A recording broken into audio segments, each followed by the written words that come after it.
तुम्ही ना याच्या पुढे ह्याला आईस्क्रीम लावून आणत जा, तर त्याला जास्ती जवळ पण घेता येईल मला.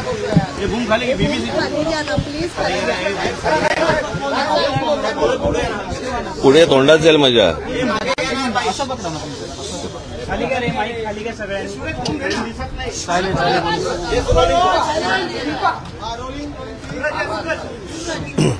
भारतीय वायुदलाने एअर स्ट्राईक केलेल्या आहे पाकिस्तानमधल्या अतिरेकी तळांवरती.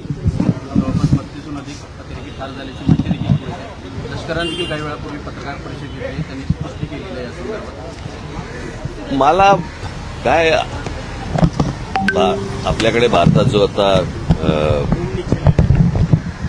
कुठे ते पहलगामला जो हल्ला झाला, मी ज्यावेळेला त्याच्यावरचं मी पहिलं ट्विट ज्यावेळेला केलं त्यावेळेला मी सांगितलं होतं की ज्यांनी हल्ला केलाय त्यांना ते अतिरेकी दहशतवादी जे कोणी असतील त्यांना आपण धडा शिकवला पाहिजे आणि अत्यंत कठोर असा की त्यांच्या पुढच्या पिढ्यांना लक्षात राहायला पाहिजे. पण दहशतवादी हल्ल्याचं उत्तर युद्ध नसतं,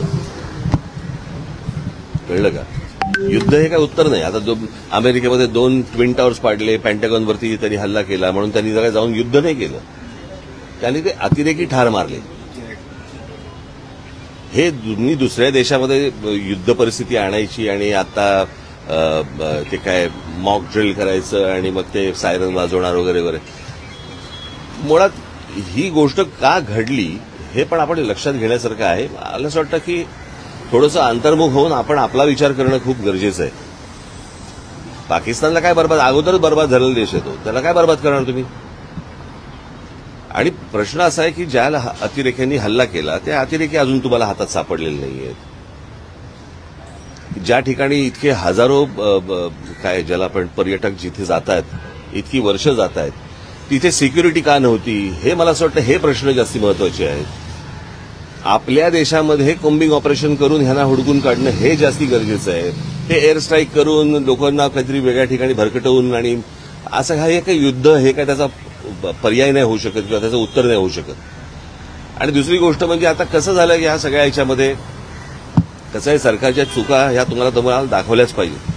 आज ज्या वेळेला हा प्रकार झाला, तो प्रकार झाल्यानंतर ज्या वेळेला पंतप्रधान त्यावेळेला सौदी अरेबियामध्ये होते, अर्धवट दौरा सोडला त्यांनी.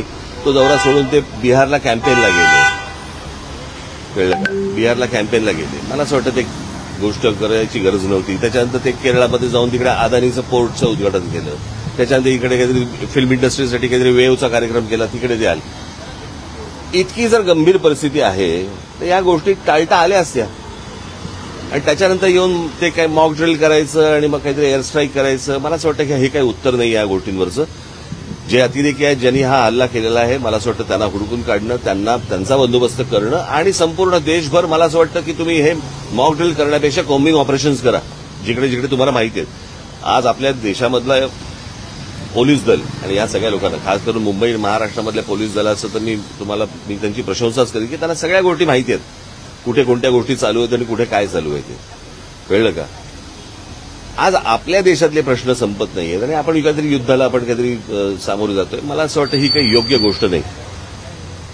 आज नाक्यावरती ड्रग्ज मिळत आहेत, हे ड्रग्ज येत आहेत कुठून, काय येत आहेत, मला असं वाटतं ह्या गोष्टींच्या खोलात तुम्ही जाणं गरजेचं आहे. लहान लहान पोरं आता ड्रग्ज घ्यायला लागली, शाळा कॉलेजमधली पोरं, ह्यांच्यापर्यंत ड्रग्ज पोहोचतोय कसा, हे प्रश्न आता सगळ्यात महत्वाचे. युद्ध हे काही आता एअर स्ट्राईकला ऑपरेशन सिंदूर असं नाव दिलेलं आहे. ते प्रश्न परत मी तेच सांगतो ना, हे काही नावं बिवं देऊन ह्याने काही भावनाचा काही विषय येत नाही. प्रश्न असा आहे की तुम्ही नक्की काय पाऊल उचलताय आणि हे इतके दिवस जे काही कार्यक्रम जे झाले ह्या कार्यक्रमांची काय आवश्यकता नव्हती. ठीक आहे. नवीन